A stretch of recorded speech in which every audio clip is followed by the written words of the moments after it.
웰싱킹 2부 232쪽에서 238쪽까지. 그러니 선언하고 또 선언하라. 2020년 미 서부의 캘리포니아주에 있는 도미니칸 대학교에서 흥미로운 연구 결과를 발표했다. 글로 쓴 목표가 얼마나 중요한지에 대한 내용이었다. 원래는 동기부여 관련 강연과 도서에 많이 통용되는 이야기를 검증하기 위한 연구였으나 더 유의미한 결과를 도출했다. 연구진은 글로 쓴 목표의 성취 수준을 연구하기에 앞서 실험에 참가한 149명을 5개의 그룹에 무작위로 배정하고 4주간 프로젝트를 진행했다. 5개의 그룹의 특징은 아래와 같다. 첫째, 목표를 글로 쓰지 않은 그룹. 둘째, 목표를 글로 쓴 그룹. 셋째, 목표를 글로 쓰고 선언한 그룹. 넷째, 목표를 글로 쓰고 지인에게 선언한 그룹. 다섯째, 목표를 글로 쓴 후 지인에게 선언하고 전 과정을 공유한 그룹. 결과는 어떻게 나타났을까? 목표를 글로 쓰지 않은 그룹보다 글로 쓴 4개 그룹의 평균 성취 점수가 월등히 높았다. 무엇보다 단순히 목표를 쓰는 데서 그치지 않고 지인에게 선언하고 진행 과정을 공유한 5째 그룹이 가장 높은 성취 점수를 보였고 첫째 그룹은 당연히 가장 낮은 점수를 받았다.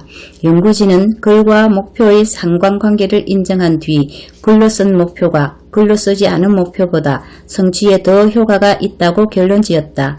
나는 목표 달성 과정에서 쓰기의 중요성을 매우 강조한다.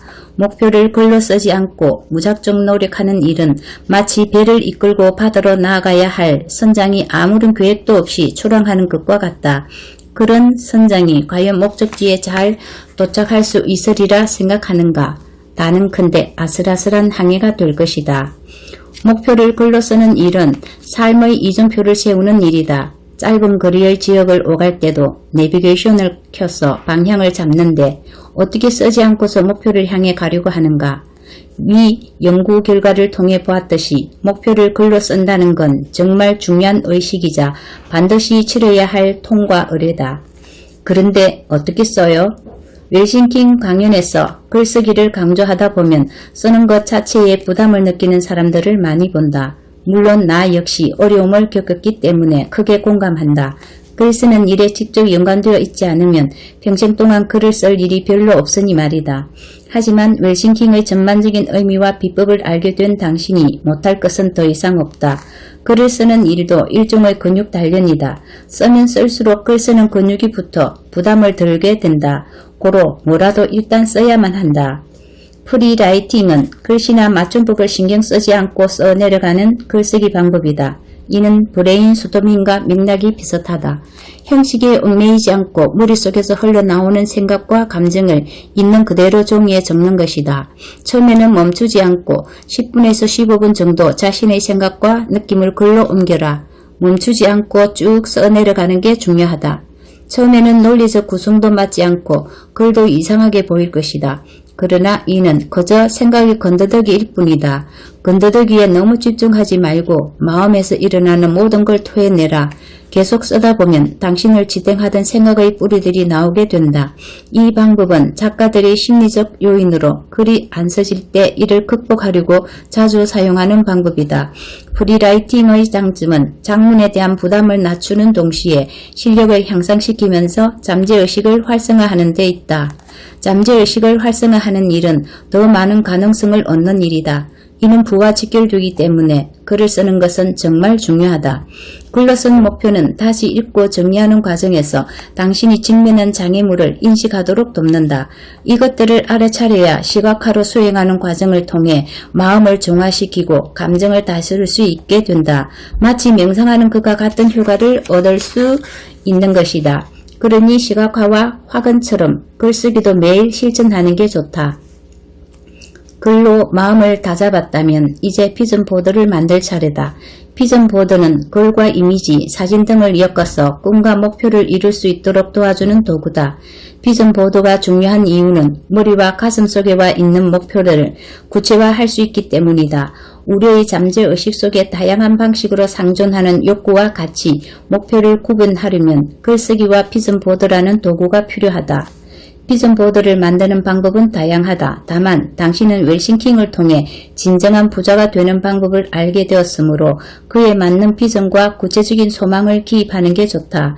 비전 보드는 이 이정표를 시각화한 것이라고 보면 된다. 그래서 그래프, 사진, 신문, 롤 모델 엽서, 스티커 등 다양한 요소로 구성하면 더 좋다.